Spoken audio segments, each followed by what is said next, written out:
একটি আমল আছে যে আমলের বিনিময়ে আল্লাহ তাআলা ব্ল্যাঙ্ক চেক দিবেন। ব্ল্যাঙ্ক চেক তো বুঝি আমরা, ফিগার আপনি বসায় নেবেন, স্বাক্ষর উনি করে দিয়েছেন, অ্যাকাউন্টে টাকার অভাব নাই, তুমি ফিগার বসায় নাও। একটা আমলের বিনিময়ে শুধু কোরআনে আল্লাহ তাআলা বলেছেন আখিরাতে বান্দাকে আল্লাহ ব্ল্যাঙ্ক চেক দিবে। একটি আমল, অনলি একটি আমল। বলবো সেটা? আল্লাহ বলেছেন ইন্নামা ইউওয়াফাস সাবিরুনা আজরাহুম বিগাইরি হিসাব। যারা সবর করতে পারবে, ধৈর্যশীল হবে, আশাহত হবে না, ভেঙে পড়বে না, মুশড়ে পড়বে না, শক্ত থাকবে, আল্লাহর প্রতি আস্থা রাখবে, ভরসা রাখবে, আত্মবিশ্বাস রাখবে এবং সবর করবে, আল্লাহ বলেছেন তাদের বিনিময়ে দেওয়া হবে হিসেব ছাড়া।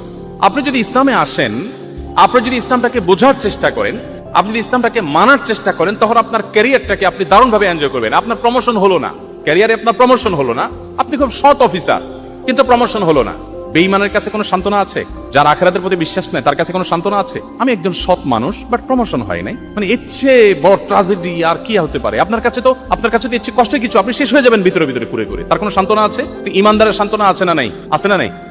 আমার টার্গেট ছিল আমি প্রশাসনের সর্বোচ্চ লেভেলে যাব, আমি পড়াশোনা করে ভালো একটা জায়গায় যাব, যে আমি দুর্নীতিকে জাদুঘরে পাঠাবো, এদেশে মানুষের মুখে হাসি ফোটাবো, আমি অপশাসনের বিরুদ্ধে সংগ্রাম করব, আমি সমাজে উদাহরণ হব, আমি মানুষের জন্য কাজ করব। এটা জীবনের সার্থকতা। ভোগবাদ এটা জীবনের সার্থকতা না?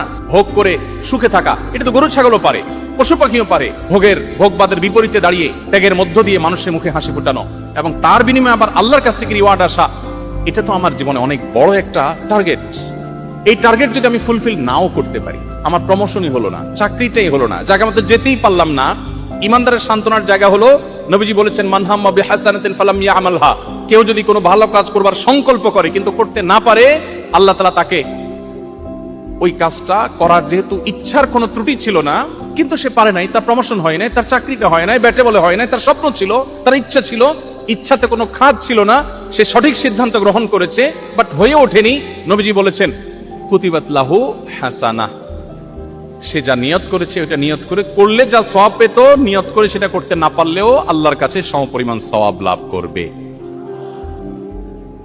আপনি যদি মুসলিম হন, আপনার জীবনে প্রমোশন না হলে, চাকরি না হলে আপনি সান্ত্বনা খুঁজে পাবেন। চাকরি হয় না তাতে কি সব এক চুলো কম হবে না, আল্লাহ আমাকে পাই করে দিবেন ঘোষণা দেওয়া আছে, কারণ আমার ইচ্ছা কোনো ত্রুটি ছিল না। কিন্তু যদি আপনি ইমানদার না হন, আপনি বেঈমান হন, তাহলে সেক্ষেত্রে আপনার কোনো সান্ত্বনা, আপনি ও স্যাড বলে আপনি মন খারাপ করবেন, কিন্তু আপনার কিছু করার থাকবে না, আপনি অসুস্থ হবেন।